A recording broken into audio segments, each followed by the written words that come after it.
Financial markets పై పట్టు సాధించాలనుకునే వాళ్ళు Revanth conduct చేసే వెబినార్ కోసం ఈ నెంబర్ కి కాల్ చేయండి. నమస్తే, వెల్కమ్ టు సుమన్ టీవీ. నేను విష్ణు. ప్రస్తుతంతో పాటు amphi registered mutual fund distributor wealthy Chakradhar గారు ఉన్నారు. సార్తో మాట్లాడదాం. సార్ నమస్తే. సార్ నమస్తే. సార్, చక్రధర్ గారు, ఇప్పుడు మామూలుగా ఇంట్లో చిన్నపిల్లల బర్త్డేకి పెద్దవాళ్ళు అనేవాళ్ళు, గ్రాండ్ పేరెంట్స్ అనేవాళ్ళు ఏదైనా క్యాష్ గిఫ్ట్గా ఇవ్వడము, లేదంటే ఏదైనా గోల్డ్ ఆర్నమెంట్స్, సిల్వర్ ఆర్నమెంట్స్ ఇట్లాంటి పిల్లలు గిఫ్ట్గా ఇస్తుంటారు. కాబట్టి ఇటువంటివి కాకుండా ఏదైనా ఒక మంచి ఇన్వెస్ట్మెంట్ని పిల్లలకి గిఫ్ట్గా చిన్న వయసు నుంచే కానీ ఇవ్వగలిగితే మరి అటువంటి ఇన్వెస్ట్మెంట్స్ ఏమున్నాయంటారు? యాక్చువల్గా రీసెంట్గా జరిగిందండి. నా ఆఫీస్కి ఒక ఆయన వచ్చారు. ఫాదర్ వాళ్ళ బాబు 7th క్లాస్ చదువుతున్నారట. అయితే వాళ్ళ బాబు అడిగిన గిఫ్ట్ ఏంటంటే, ఆయన్ని, డాడీ నేను ర్యాండమ్గా మొబైల్ ఆడుకుంటున్నాను, ఈ మధ్య చూడండి పిల్లలందరూ మొబైల్ ఫోన్స్కి అతుక్కుపోయారు, అడిక్ట్ అయిపోయారు. అందులో నేను 6 months బ్యాక్ ఒక వీడియో చేశాను. ఏంటంటే కూర్చుని తిన్నా కొండలు కరగవు అని టైటిల్తో ఒక ఎపిసోడ్ చేసాం. పిఎంఎస్ గురించి చేసాం. అయితే అందులో ఏం చెప్పానంటే, ఒక ధనికులనే వాళ్ళ పిల్లలు గోల్డెన్ స్పూన్తో పుడతారు అంటే బాగుండేది. గోల్డెన్ స్పూన్ వాడికి ఎట్లా గోల్డెన్ స్పూన్తో పుట్టాడంటారు. ఆ గోల్డెన్ స్పూన్ ఎప్పటికీ ఉండాలి, అలాగే ఉండాలి అంటే మాత్రం కరెక్ట్ ఇన్వెస్ట్మెంట్ చేయాలి అని చెప్పి అలా ఆ వీడియో చేశాను. ఆ పిల్లడు చూశాడు ఆ వీడియో, చూసి డాడీ నాకు ఇది కావాలి, ఈ ఇన్వెస్ట్మెంట్ చెయ్యి, ఇదేదో చెప్తున్నారని మనం పిఎంఎస్ గురించి చేసాం ఆ ఎపిసోడ్.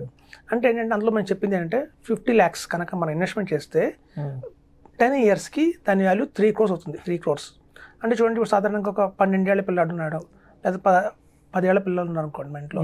సో వాడి పేరు మీద 50 lakhs ఇన్వెస్ట్మెంట్ చేస్తే అది వాళ్ళు పెద్ద 10 years అంటే చూడండి 50 lakhs వస్తుంది.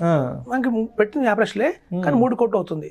సో ఆ 3 కోట్ల మీద మీరు SWP చేయండి అప్పటి నుంచి, అంటే 1,00,000.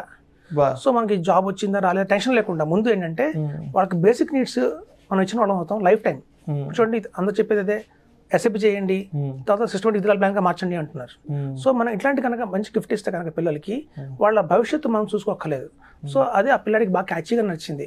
ఇప్పుడు చూడండి తిరుగుతాం పిల్లల్ని, చదువుకోరా, లేదా మంచి జాబ్ రాదు, లేదా సమాజంలో బతకలేవు, అది తిరుగుతుంటే వాడికి ఆల్టర్నేటివ్ ఆలోచిస్తున్నారు. ఆ టైంలో నుంచే ఆల్టర్నేట్ భయపడింది, ఒక నాకు మైండ్లో ఒక భయం, ఇది కాకపోతే ఏంటి నా పరిస్థితి అన్నట్టుగా భయం, ప్లాన్ బి ఏంటి అని.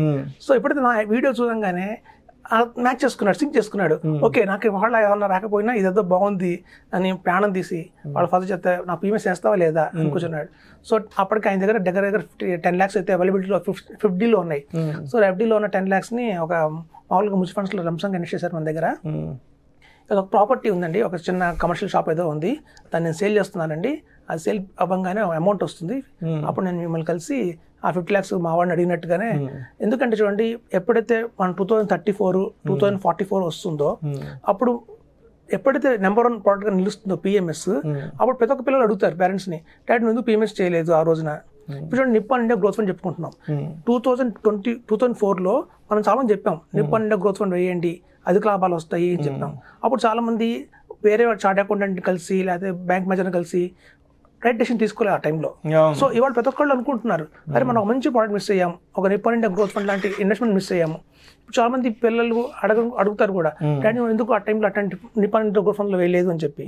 సో ఫ్యూచర్లో కూడా మన పిల్లలు మన అడగద్దు, ఇలా ఎందుకు పిఎంఎస్లో వేయలేదు అని అడగకుండా ఉండాలంటే మాత్రం కంపల్సరీగా ఒక మంచి ప్రోడక్ట్ని అర్థం చేసుకొని చూడండి, ఇందులో చాలా స్టాక్స్ ఉంటాయి, మ్యూచువల్ ఫండ్స్ ఉంటాయి, అలాగే ETFs ఉంటాయి, ఇలా కలిపిన పోర్ట్ఫోలియో కాబట్టి పిఎంఎస్ అధిక లాభాలు అయితే వచ్చే అవకాశం చాలా ఉంది.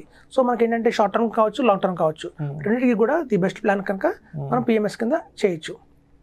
సో కాబట్టి వాళ్ళ పిల్లలందరూ అడుగుతున్నారండి, ఇవాళ ఒక మంచి ప్రోడక్ట్, ఒక మీరన్నట్టుగా ఒక బర్త్డే ప్రోడక్ట్ లాగా ఇవ్వాలి. చూడండి, మనం ఏదన్నా అసెట్ ఇస్తే చాలా మంది ల్యాండ్ కొంటారు పిల్లల పేరుతో. మనం ఆ ల్యాండ్ వాళ్ళు చూస్తే అది పెరుగుతుందా, ఎంత పెరుగుతుందో ఐడియా లేదు, ట్రాన్స్పరెన్సీ లేదు, మధ్యలో ఎడ్యుకేషన్కి ఏమైనా డబ్బులు కావాలంటే తీయడానికి అవకాశం లేదు. సో పిఎంఎస్ లాంటిది పెట్టామంటే పెట్టేది 50 lakhs. రేపు పొద్దున కాలేజ్ ఫీజు కావాలన్నా, ఏదైనా స్కూల్ ఫీజు కావాలన్నా కూడా పార్షల్గా విత్డ్రాల్ చేసుకోవచ్చు ఇందులోంచి. విత్డ్రా చేసి తగ్గట్టుగా మనం ప్లాన్ చేసుకుని ఆ కాలేజ్ ఫీజు కావచ్చు, హాస్టల్ ఫీజు కావచ్చు మనం కట్టచ్చు. ఆ రిమైనింగ్ అమౌంట్ అలాగే గ్రో అవుతూ ఉంటుంది. వాళ్ళకి భవిష్యత్తులో ఏంటంటే, సపోజ్ ఒక పిల్ల డాక్టర్ అయ్యాడు అనుకోండి, మొత్తం డాక్టర్ అవ్వగానే మనం చూడండి BDS చేస్తారు చాలా మంది పిల్లలు. సో BDS చేయగానే వాళ్ళకి డెంటల్ హాస్పిటల్ కట్టి ఇవ్వాలి, చిన్న క్లినిక్ కట్టి ఇవ్వాలి. సో అలా డాక్టర్లు పిల్లలు కూడా ఆ క్లినిక్ కట్టి ఇవ్వడానికి మనకి హెల్ప్ అవుతుంది. అలా కొంతమంది MBA చదువుతారు, BBA చదువుతారు, బిజినెస్ ఇవాళ చాలా మంది ఫ్యాషన్ టెక్నాలజీ మీద ఇంట్రెస్ట్ చూపిస్తున్నారు. అలా వాళ్ళుగా ఏదైనా స్టార్ట్అప్ చేయాలి, ఒక కంపెనీని మనం మొదలు పెట్టాలి ఓన్గా అనుకున్న వాళ్ళు కూడా ఫైనాన్షియల్ సపోర్ట్ ఇచ్చిన వాళ్ళు అవుతాం. సో మనకి అన్ని లాభాలు ఉన్నాయండి.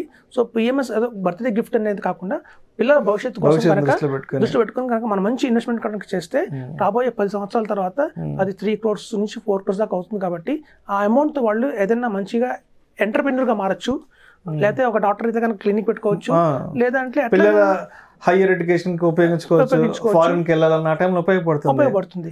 చాలా మంది ఏదైనా హౌస్ కొనుక్కుందాం అనుకున్నా కూడా డౌన్ పేమెంట్ లో ఉపయోగపడుతుంది. సో చూడండి, చాలా మంది పిల్లలు ఏం చేస్తున్నారంటే పేరెంట్స్ ఎస్పెషల్లీ గర్ల్ చిల్డ్రన్ ఉన్నప్పుడు మన పిల్లల ఇండిపెండెంట్ గా ఉండాలి, హస్బెండ్ మీద డిపెండ్ అవ్వకూడదు, వాళ్ళ ఇన్కమ్ మీద డిపెండ్ అవ్వకూడదు, వాళ్ళకంటూ ఒక లాయల్ గా ఇన్కమ్ కావాలి ఉండాలి అన్నప్పుడు కూడా ఇట్లాంటి పిఎంఎస్ కనుక చేస్తే మనం మ్యారేజ్ చేసే టైంకి వాళ్ళ పేరు మీద ఒక 3 crores దాకా అకౌంట్ అవుతుంది. కాబట్టి అక్కడ నుంచి every month 1.5 lakh per month salary లాగా వచ్చినప్పుడు వాళ్ళకి ఆ ధైర్యమే వేరుగా ఉంటుంది. సో కాబట్టి అన్ని విధాలుగా కూడా మంచి ప్లాన్ అండి ఇది. సో ఇందులో ఏంటంటే మనకి మ్యూచువల్ ఫండ్స్ లో లాగా మనం సెట్ చేయక్కర్లేదు ఫండ్స్ ఏం కొనాలి ఫండ్. ఒక మంచి బోర్డ్ ఆఫ్ అడ్వైజర్స్ ఉంటారు, వాళ్ళు మంచిగా బోర్డ్ ఆఫ్ అడ్వైజర్స్ తీసుకున్న డెసిషన్ ప్రకారం స్టాక్స్ అలాట్ అవుతాయి. బోర్డ్ ఆఫ్ డైరెక్టర్స్ లాగా బోర్డ్ ఆఫ్ మెంబర్స్ కూర్చొని డిసైడ్ చేస్తారు ఏ మ్యూచువల్ ఫండ్ కొనాలి, ఏ స్టాక్ కొనాలి అని చెప్పి. సో అట్లా ఒక గ్రూప్ ఆఫ్ పీపుల్ అడ్వైజ్ చేస్తారు కాబట్టి మంచి పొటెన్షియల్ సెక్యూరిటీగా ఉంటుంది బాగా.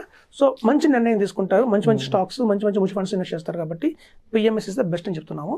సో మన పిల్లలకి ఏదైనా గిఫ్ట్ ఇద్దాం అనుకుంటే మాత్రం ఇది one of the best gift కింద ఉంటుందని చెప్తున్నాను.